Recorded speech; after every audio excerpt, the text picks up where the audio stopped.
ra-iisul wasaaraha xukuumadda federaalka ee soomaaliya xasan cali khayre ayaa xalay magaalada dhuusamareeb waxa uu ka daahfuray shirka dib u heshiisiinta galmudug kaasi oo muddo ka badan 2 bilood ay ku howlanay dowladda federaalka ee soomaaliya sidii uu qabsoomi lahaa iyadoo shirkaasna ay ka qayb galeen in ka badan 500 oo erga ah oo ka kala socota deegaanada kala duwan ee galmudug. shirkan oo ay ka hadleen qaar ka mid a odayaasha dhaqanka ee ka qaybgalaya waxa ay ku bogaadiyeen dowladda hannaanka qabanqaabada shirka iyo sidoo kale waxa ay ugu baaqeen inay ka dhamayso go-aankeeda ku aadan in ay markaasi galmudug loo dhiso maamul lugihiisa ku istaaga islamarkaana dowladda federaalka ee soomaaliya looga baahan yahay ka dhameynta yoolka ay ku taamayaan dadka reer galmudug. ra-iisul wasaaraha ayaa waxa uu sheegay inay ka go-an tahay dowladda federaalka ee soomaaliya in maamulka galmudug uu ka mid noqdo maamulada kale ee salka adag leh ee ka jira deegaanada kale ee dalka, waxaana uu sheegay in ergooyinka laftirkooda looga baahan yahay ee matalayaasha reer galmudug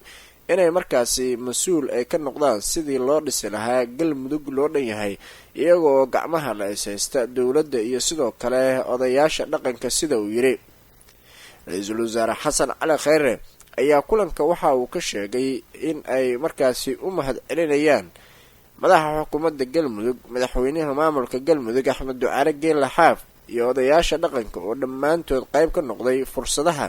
galmudug loogu doonayo maamul hagaagsan, waxaana ra-iisul wasaaraha xukuumadda federaalka uu sheegay inay markaasi guul ay ku dhammaan doonaan arrimaha galmudug. dhinaca kalena madaxa xukuumadda galmudug sheekh maxamed shaakir cali xasan oo isaguna khudbad ka jeediyey shirka dib u heshiisiinta ee galmudug ayaa sheegay in dowladda federaalka iyo ahlu sunna wal-jamaaca ay galeen heshiisyo wax ku ool ah, waxaana uu sheegay in heshiisyadaasi loo baahan yahay inay ka miro dhaliso dowladda federaalka ah ee soomaaliya, gaar ahaana heshiisyada qaarkood oo uu sheegay in la isku fahmay, kuwo kalena waxa uu sheegay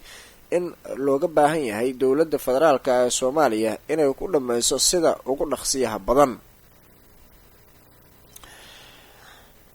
dowladda federaalka ee soomaaliya ayaa waxa ay sheegtay inay ku qanacsan tahay go-aanka ka soo baxay maxkamadda ICJ. safiirka soomaaliya ee midowda yurub ambasador cali siciid faqi ayaa waxa uu markaasi ka hadlay go-aanka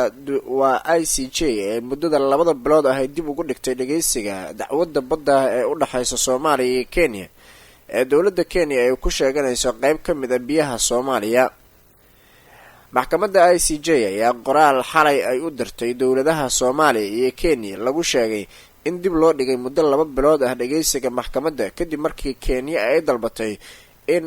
muddo dib loo dhigo sanad ah dhageysiga dacwadda maadaama kenya ay kala eriday qareenadeedii oo ay ku kalsoonaan weyso uga doodi lahaa dhinaca badda,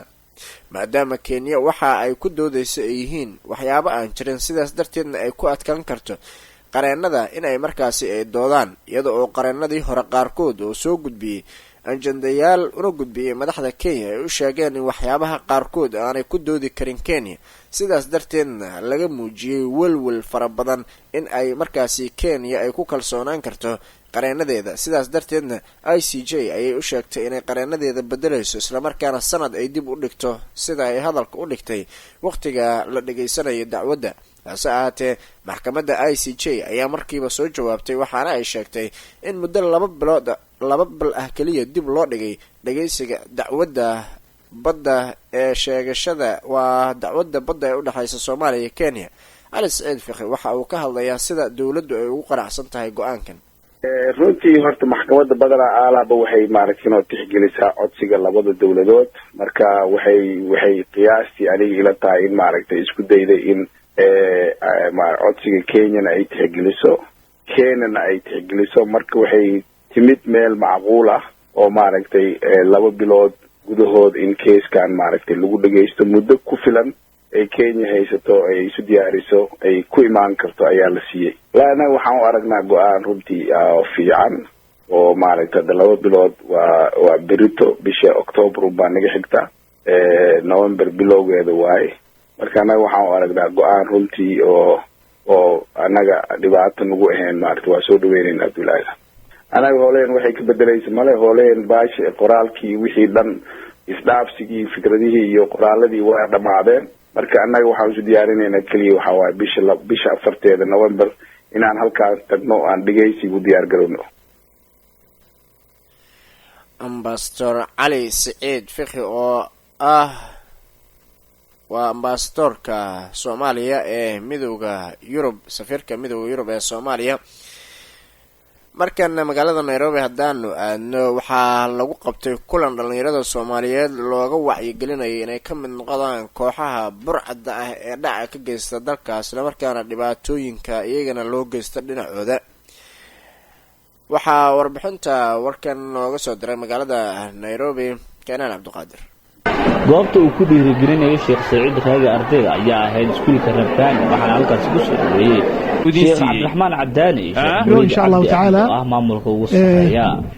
inuu martinoo yahay walaalkeen Sheekh Saciid Raage oo kamid ah culimada waaweyn ee Soomaaliyeed kamid ah luqadan aan ku hadlayno Soomaaliga ah dadkii u dhashay adduunka oo dhan joogay diintoodii u xifdiyay توجيهات بدن iyo muhaadaraad badan iyo duruus badan u jeediyay sheekha waxaan leenahay jazakallahu khayran khayral jazaa juhuuda uu dacwada ku wado annagu sheekha waan naqaana malaayiin qof baan taqaana asaga laakiin ma yaqaano asaga laakiin waxa taqaana malaayiin qof marka sheekhan maanta ku soo dhaweynaa Rabbaani High School waan la soo dhaweyn doontaan sidoo kale waxa sheekha la socdo garanaysan Sheekh Maxamuud Aadam Sheekh Maxamuud Markooni sheekheena qaariga maxamuudna leedin ma barayo waa taqaanaan soo ma maxamuud waa qaarigeennii sheekheennii waaye waa qur-aanka Soomaalida ay islii ku akhriso iyo Kenya oo dhan sheekha hogaaminaya weeye insha Allah isagana waa soo dhaweynaynaa aan ka faa'iideysana sheekha insha Allah taala dad badan baa ka faa'iideystay khaasatan Sheekh Saciid maanta waxay fursad noogu tahay dhalinyarada ayuu sheekha aad ula hadlaa hadday noqon lahaayeen gabdho iyo hadday noqon lahaayeen wiilal see noloshan looga gudbi karaa waxbarashada see loogu gaari karaa see qofka muslimka anfac u noqon karaa marka maanta insha Allah wajaanis baan helnay sanadkan aan helin insha Allah marka ilaahay ha noo barakeeyo Sheikh Saeed welcome jazakallahu khayran نرحبك بهذه المدرسة الطيبة هؤلاء أولادنا يتعلمون علوم مختلفة يتعلمون علوم المادة ويتعلمون كمان كذلك علوم الدينية بعضهم حفاظ لكتاب الله جل وعلا كما سمعنا بعضهم يقرؤون القرآن كما أنزل ورتل القرآن ترتيلا so have a welcome. What do we say to the Sheikh when we are welcoming him? At Rabbani? Barakallah fiik. Welcome, Sheikh. waxa uu ahaa kulanka dhalinyarada Soomaaliyeed looga wacyigelinayo inay ka mid noqdaan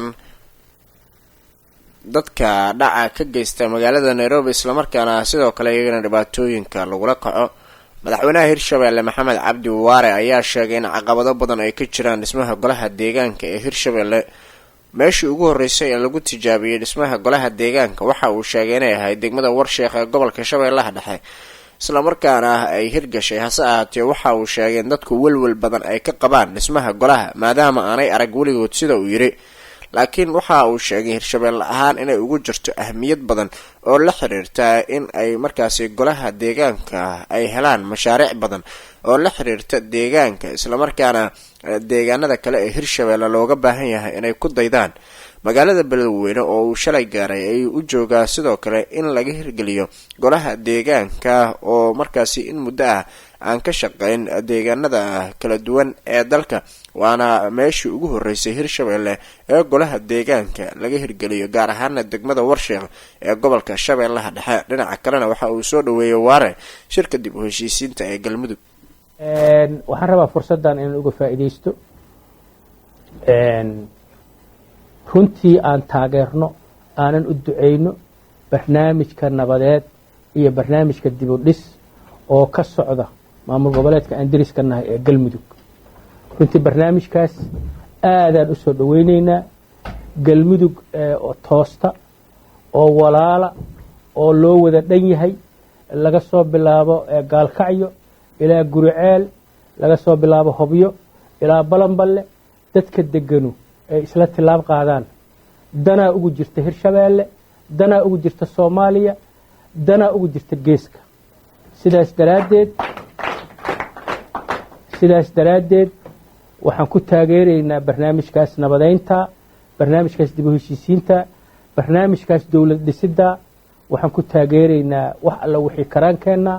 waa u ducaynaynaa waa garab taagannahay waxaana runtii soo ifbaxaayo yididiilo runtii dhiirigelin muxuu ahay leh oo ama xagga dib u heshiisiinta ah ama xagga isu soo dhowaanshaha